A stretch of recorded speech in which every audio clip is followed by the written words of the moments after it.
Hello everyone, welcome back to my channel and today's topic of discussion is organometallic. Okay so इस video में हम organometallic को discuss करेंगे और organometallic में जो हमारा टॉपिक ऑफ डिस्कशन है दैट इज 18 इलेक्ट्रॉन रूल, जो बहुत ज़्यादा इंपॉर्टेंट टॉपिक है एग्जाम पॉइंट ऑफ व्यू से, बिकॉज बहुत सारे क्वेश्चन आपके डायरेक्ट इस सेक्शन से पूछे जाते हैं.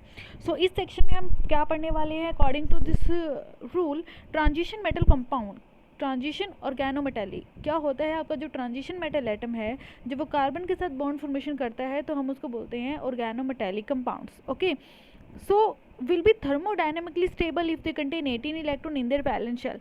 जर्नल रूल क्या कहता है कि जब ट्रांजिशन मेटल कार्बन के साथ कंपाउंड बनाएगा, ऑर्गेनोमेटेलिक कंपाउंड्स बनाएगा, तो वो ऑर्गेनोमेटेलिक कंपाउंड्स आपका तभी स्टेबल होगा अगर वो 18 इलेक्ट्रॉन रूल को फॉलो करता है. ओके बट एक्चुअली में ऐसा हमेशा पॉसिबल नहीं है कि अगर आपका कंपाउंड 18 इलेक्ट्रॉन रूल को फॉलो नहीं करता तो वो स्टेबल नहीं होगा, बिकॉज बहुत से कंपाउंड आपको ऐसे भी मिलेंगे जो 18 इलेक्ट्रॉन रूल को फॉलो नहीं करेंगे but still they are stable. Okay लेकिन जर्नल अगर हम क्राइटेरिया लेके चले तो हमारा बेसिक परसेप्शन क्या होगा या बेसिक पैरामीटर क्या होगा कि कंपाउंड आपका स्टेबल है, तो हम बोलेंगे कि अगर वो 18 इलेक्ट्रॉन रूल को फॉलो करता है तो कंपाउंड आपके स्टेबल हो जाएंगे. ओके जैसे आपके पास ये है, ये आपको फेरोसिन दिख रहा है यहाँ पे, तो ये जो आपका फेरोसिन है ये क्लियरली आपको यहाँ पे दिख रहा है. तो फेरोसिन आपको पता है सीपी लिगेंड है, +5 इलेक्ट्रॉन देगा. दूसरा सीपी लिगेंड अगेन आपको +5 इलेक्ट्रॉन देगा. और आयरन आपको पता है, आयरन क्या होता है, आयरन होता है आपका 3d6 4s2. तो आयरन की शेल, वैलेंस शेल में टोटल इलेक्ट्रॉन कितना हो जाएगा, मतलब हमारे पास है टोटल 8 इलेक्ट्रॉन. ओके तो 8 इलेक्ट्रॉन आपका आयरन की तरफ से आ रहा है, 10 इलेक्ट्रॉन आपका सीपी लिगेंड्स की वजह से आ रहा है, तो टोटल इलेक्ट्रॉन विल भी कितना 18. तो हम इसका मतलब क्या है कि ये जो आपका फेरोसिन है वो 18 इलेक्ट्रॉन रूल को फॉलो करता है और ये जो है ये आपका स्टेबल कंपाउंड है. दूसरी तरफ आप यहाँ पे देख सकते हैं, यहाँ पे सेम आपको इसी तरह से देखने को मिलेगी. ये भी सेम चीज़ है. क्या कहता है कि जैसे आपके पास ये है, यहाँ पे आपको ये हेप्टासिटी 6 में है तो ये 6 इलेक्ट्रॉन देगा. आपका जो बेंजीन लिगेंड यहाँ पे लगा हुआ है वो आप जो फिनाइल लिगेंड सॉरी यहाँ पे लगा हुआ है, फिनाइल जो है वो आपका हेप्टासिटी 6 में लगा हुआ है, तो 6 इलेक्ट्रॉन ये यहाँ से दे रहा है. उसके बाद आपके पास क्या है, जो मेटल है वो टंगस्टन है. टंगस्टन आपको पता है ये क्रोमियम की फैमिली में आता है, तो 3d5 होता है. क्रोमियम की फैमिली में क्या होता है 3d5 4s1, तो 5 और 1 6 इलेक्ट्रॉन इसके पास है. और CO एक न्यूट्रल लिगेंड है, तो आपको पता है न्यूट्रल लिगेंड हमेशा 2 इलेक्ट्रॉन को डोनेट करता है. तो जब आप यहाँ से ऐड करो इनको तो 6 12 और 18, तो टोटल इलेक्ट्रॉन कितना बनता है 18. इसका मतलब क्या है कि ये भी जो है आपका वो फॉलो करता है 18 इलेक्ट्रॉन, मीन्स 18 इलेक्ट्रॉन को फॉलो करता है, मीन्स आपका जो कंपाउंड है वो क्या है स्टेबल है. दूसरी तरफ चलते हैं, ये क्या कहता है calculation of metal valence shell electron. तो वो आप कैसे देखेंगे, सबसे पहले तो आप देखेंगे इसके लिए दो मेथड है हमारे पास. Oxidation state method, oxidation state method यानी कि जहाँ पे आप इसको बोल सकते हैं ionic bond method. Second one is a neutral method, neutral method या फिर आप इसको कह सकते हैं कोवेलेंट बॉन्ड मेथड. तो इसमें क्या होगा, ट्रांजिशन मेटल होगा जो आपका transition metal form covalent bond, hence we consider the neutral atom method.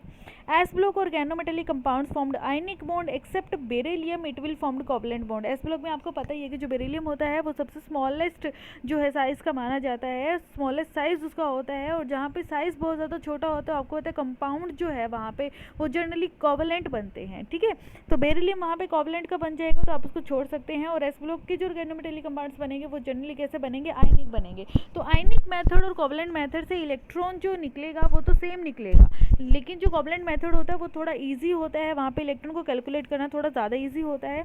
तो हम क्या करेंगे, न्यूट्रल एटम मेथड यानी कि कोवेलेंट मेथड को यूज़ करेंगे और वहाँ पे क्या करेंगे, हम इलेक्ट्रॉन को इजीली कैलकुलेट कर सकते हैं. ठीक है तो इसका एक बेसिक रूल है, कैसे करेंगे कि आपके डी में कितने इलेक्ट्रॉन है, एस में कितने इलेक्ट्रॉन है, आपकी पी में वैलेंस शेल में कितने इलेक्ट्रॉन है. सबसे पहले तो आप वो कैलकुलेट कर लीजिए कि आपके मेटल के डी एस पी जो भी उसका वैलेंस शेल है वहाँ पे टोटल उसको कितने इलेक्ट्रॉन वहाँ पे मिल रहे हैं. ठीक है तो पहला तो आप ये कैलकुलेट कर लीजिए कि वहाँ पे उसको टोटल कितना इलेक्ट्रॉन मिल रहा है, ये वाला पोर्शन कि उसकी डी में एस में पी में कितने इलेक्ट्रॉन है. तब उसके बाद आप कैलकुलेट कीजिए कि लिगेंड उसको कितने इलेक्ट्रॉन दे रहा है. ठीक है देन अगर नेगेटिव चार्ज है तो आप क्या कर देंगे, ऐड कर देंगे. और अगर उसके बाद क्या है पॉजिटिव चार्ज लगा हुआ है आपके कॉम्प्लेक्स के ऊपर तो आप उसको माइनस कर देंगे. ठीक है नेगेटिव चार्ज मीन्स वहाँ से इलेक्ट्रॉन को गेन कर रखा है और पॉजिटिव चार्ज मीन्स उसने कितने इलेक्ट्रॉन का लूज़ किया है. और फाइनली ये सब करने के बाद आपके मेटल के पास जितने इलेक्ट्रॉन बचते हैं फिर आप उसको काउंट कर लीजिए. अगर वो 18 इलेक्ट्रॉन बचा रहा है, 18 इलेक्ट्रॉन वहाँ बन रहे हैं, मतलब आपका कंपाउंड जो है वो स्टेबल है. अगर 18 इलेक्ट्रॉन नहीं बन रहा मतलब आपका कंपाउंड जो है वो अनस्टेबल है. ठीक है, या हम बोलेंगे कि आपका जो कंपाउंड है वो 18 इलेक्ट्रॉन रूल को फॉलो नहीं करता, क्योंकि बहुत सारे कंपाउंड ऐसे हैं जो 18 इलेक्ट्रॉन रूल को फॉलो नहीं करते but still the complexes are stable. Okay, तो अनस्टेबल नहीं यूज़ करेंगे हम, सॉरी वहाँ पे। तो उसके बाद हमारे पास आता है electron provide by ligand through sharing. Okay, यानी कि आपके जो लिगेंड है वो मेटल को कितने इलेक्ट्रॉन देता है। तो ये बहुत ज़्यादा इंपॉर्टेंट है, बिकॉज कई बार हमें यही नहीं पता होता कि हमारी मेटल एटम के साथ जो लिगेंड लगा हुआ है वो लिगेंड मेटल को कितने इलेक्ट्रॉन दे रहा है। और जहाँ पे आपने मेटल के इलेक्ट्रॉन्स गलत कैलकुलेट कर लिए, आपका क्वेश्चन वहीं पे गलत हो जाएगा। तो ये आपको याद रखना है कि आपके पास जो न्यूट्रल लिगेंड होते हैं वो हमेशा 2 इलेक्ट्रॉन्स डोनेट करते हैं मेटल को। ओके, जितना भी न्यूट्रल लिगेंड आपके पास होगा, जैसे फर्स्ट न्यूट्रल लिगेंड यहाँ पे लिखा हुआ है दैट इज़ वाटर। तो वाटर जो है वो कितने इलेक्ट्रॉन दे रहे हैं, 2। कार्बोनिल भी न्यूट्रल है, 2 इलेक्ट्रॉन देगा। ROR ईथर अगेन न्यूट्रल है तो 2 इलेक्ट्रॉन देगा। उसके बाद है मीथेन, मीथेन भी कैसा है, न्यूट्रल लिगेंड है, 2 इलेक्ट्रॉन देगा। एसीटोन न्यूट्रल है, 2 इलेक्ट्रॉन। अब एक चार्ज आ गया, मतलब क्लोराइड है, जैसे एक नेगेटिव चार्ज आ गया है, तो लिगेंड हैविंग नेगेटिव चार्ज, जितना उसके पास नेगेटिव चार्ज होगा वो उतना ही इलेक्ट्रॉन को डोनेट करेगा मेटल को। अगर उसके ऊपर 2 नेगेटिव है तो वो 2 नेगेटिव देगा, उसके ऊपर 1 नेगेटिव है तो वो 1 नेगेटिव देगा। जैसे O2 नेगेटिव है तो 2 नेगेटिव है तो वो मेटल को 2 नेगेटिव देगा। जैसे आपके पास N3 नेगेटिव है तो वो 3 इलेक्ट्रॉन जो है वो आपके मेटल को देगा।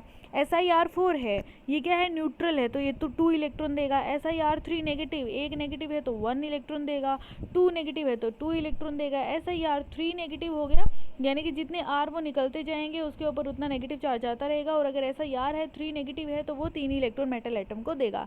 NCMe, ये याद रखना है, बहुत बार आता भी है। NCMe न्यूट्रल है तो ये 2 इलेक्ट्रॉन आपको देगा।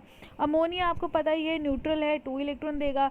NH2 नेगेटिव, देखिए एक हाइड्रोजन निकल गया है, एक नेगेटिव आ जाएगा तो मतलब वो 1 इलेक्ट्रॉन देगा। NH के बाद एक और इलेक्ट्रॉन, एक हाइड्रोजन और निकालो तो एक नेगेटिव चार्ज और आ जाएगा तो मतलब अब ये 2 इलेक्ट्रॉन देगा। फिर से जो बचा हुआ एक हाइड्रोजन है उसको भी निकाल दो तो 3 नेगेटिव आ जाएंगे तो मतलब ये मेटल को 3 इलेक्ट्रॉन यहाँ पे देगा। अल्कोहल न्यूट्रल है तो 2 इलेक्ट्रॉन देगा। मिथॉक्सी OH3 नेगेटिव, मिथॉक्सी है, 1 नेगेटिव चार्ज है तो क्या करेगा, यहाँ पे 1 इलेक्ट्रॉन देगा। जैसे यहाँ पे दिखाया हुआ है, इसको अगर आप देखें, मैथेनॉल था, हाइड्रोजन चला गया तो कॉम्प्लेक्स पे आया नेगेटिव चार्ज, जितना नेगेटिव चार्ज है उतना इलेक्ट्रॉन वो मेटल को देगा। तो मिथॉक्सी जो है वो उसके ऊपर 1 माइनस है तो वो 1 इलेक्ट्रॉन आपके मेटल एटम को देगा। उसके बाद आता है मिथाइल, न्यूट्रल है, 2 इलेक्ट्रॉन देगा। मीथेन न्यूट्रल है, 2 इलेक्ट्रॉन देगा। मिथाइल CH3 नेगेटिव, एक नेगेटिव आ गया, 1 इलेक्ट्रॉन। CH2 नेगेटिव है तो 2 इलेक्ट्रॉन।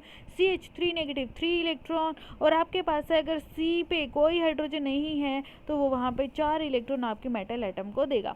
ओके, उसके बाद बात करते हैं हेप्टासिटी की। जो आपके रिंग वाले लिगेंड्स होंगे, लाइक आपके पास फिनाइल है, फिनाइल जो जिस हेप्टासिटी में जुड़ेगा वो उतने ही इलेक्ट्रॉन आपके मेटल को देगा। जैसे अगर आपका फिनाइल हेप्टासिटी 6 में जुड़ा हुआ है तो वो 6 इलेक्ट्रॉन देगा मेटल एटम को। अगर हेप्टासिटी 4 में जुड़ा है तो वो 4 इलेक्ट्रॉन देगा।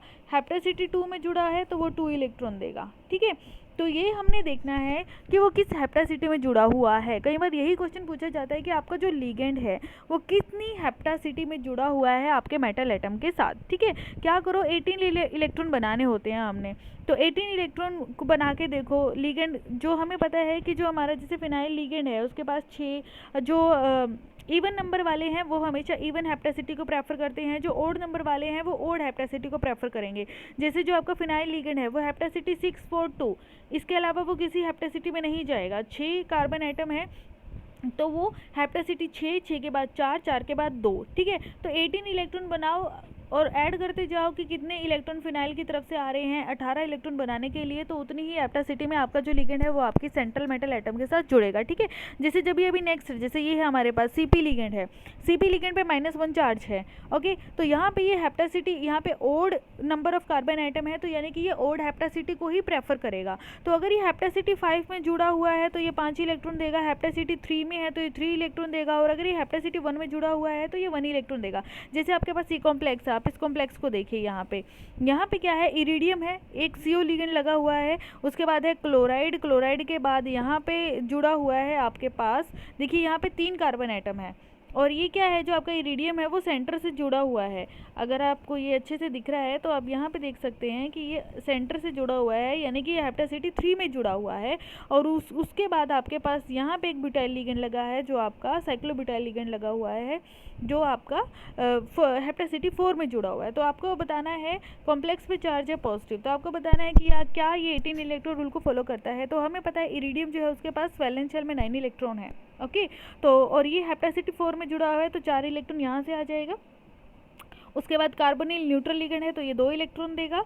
ठीक है, उसके बाद क्या आ जाएगा, क्लोराइड है, एक नेगेटिव चार्ज है तो 1 इलेक्ट्रॉन देगा। और ये आपका हेप्टासिटी 3 में जुड़ा हुआ है लिगेंड, तो ये आपको 3 इलेक्ट्रॉन यहाँ से देगा। तो जब आप इन सब इलेक्ट्रॉन को ऐड करते हैं तो आपके पास जो टोटल काउंट है वो टोटल काउंट बनता है आपका 19। और 19 में कॉम्प्लेक्स पे के ऊपर क्या है, +1 चार्ज है, तो 19 में से 1 माइनस करेंगे तो 18 इलेक्ट्रॉन। तो मतलब आपका जो कॉम्प्लेक्स है वो स्टेबल कॉम्प्लेक्स है। ठीक है, चलिए नेक्स्ट चलते हैं। तो नेक्स्ट आपके पास है यहाँ पे स्पेशल केस आता है नाइट्रोसिल का। बहुत ज़्यादा इंपॉर्टेंट है क्योंकि क्वेश्चन बहुत ज़्यादा पूछा जाता है नाइट्रोसिल के ऊपर। तो आपको पता है जो नाइट्रोसिल है उसमें क्या होता है कि जो ऑक्सीजन की इलेक्ट्रोनेगेटिविटी होती है वो नाइट्रोजन से काफ़ी ज़्यादा हाई है। तो यहाँ से जो नाइट्रोसिल है, तो मतलब क्या है कि नाइट्रोजन को अगर मेटल के साथ बॉन्ड बनाना है तो वो ऑब्वियसली वो क्या करेगा, वो नाइट्रोजन की तरफ से तो ऑक्सीजन की तरफ से तो जुड़ेगा नहीं, तो वो हमेशा नाइट्रोजन की तरफ से मेटल के साथ जुड़ेगा। ओके, क्योंकि ऑक्सीजन इलेक्ट्रोनेगेटिव है तो वो अपने जो लोन पेयर ऑफ इलेक्ट्रॉन है तो वो मेटल के डी ऑर्बिटल में या मेटल के एम्प्टी ऑर्बिटल में नहीं डालेगा। तो लूज करने की टेंडेंसी किसकी है, नाइट्रोजन की है, तो ऑब्वियसली है कि वो नाइट्रोजन की तरफ से वहाँ पे जुड़ेगा। ठीक है, तो अब हम क्या देखते हैं, तो nitrogen provide electron to the metal atom for bonding. Okay, this is not the oxygen. तो यहाँ पे जो नाइट्रोसिल लिगेंड है वो 2 तरीके से जुड़ता है। 2 तरीका आपका कौन कौन सा हो सकता है, एक तो है कि वो लीनियर फैशन में जुड़ता है, दूसरा होता है वो बेंट मैनर में जुड़ता है। जब वो लीनियर फैशन में जुड़ता है तो उसके ऊपर चार्ज होता है +1 और इलेक्ट्रॉन डोनेट करता है वो 3। और अगर वो बेंट मैनर में जुड़ता है तो उसके ऊपर चार्ज हो जाता है -1 और इलेक्ट्रॉन डोनेट करता है 1। यही क्वेश्चन कई बार पूछ लिया जाता है कि जब आपका नाइट्रोसिल जो है वो लीनियर फैशन में है तो उसके ऊपर चार्ज कितना होता है, तो चार्ज होता है +1। जब वो बेंट होता है तो उसके ऊपर चार्ज होता है -1। लीनियर में वो इलेक्ट्रॉन डोनेट करेगा 3 और बेंट मैनर में वो इलेक्ट्रॉन डोनेट करेगा 1। ओके, तो यहाँ से लीनियर में अगर वो जुड़ा हुआ है तो वो 3 इलेक्ट्रॉन देगा, बेंट में है तो 1 देगा। जैसे अभी आपके पास जो है वो एक एग्जाम्पल आ रहा है। एग्जाम्पल है आपके पास ऑस्मियम NO2, NO का ट्वाइस है बाहर और CO3 है। ओके, तो ये आपके पास कॉम्प्लेक्स यहाँ पे है। तो इस कॉम्प्लेक्स को देखिए, तो ऑस्मियम आप पता है ऑस्मियम के पास वैलेंस शेल में 8 इलेक्ट्रॉन है। और मुझे बतानी है कि नाइट्रोसिल लीनियर जो आपका नाइट्रोसिल लिगेंड है वो लीनियर है या बेंट है।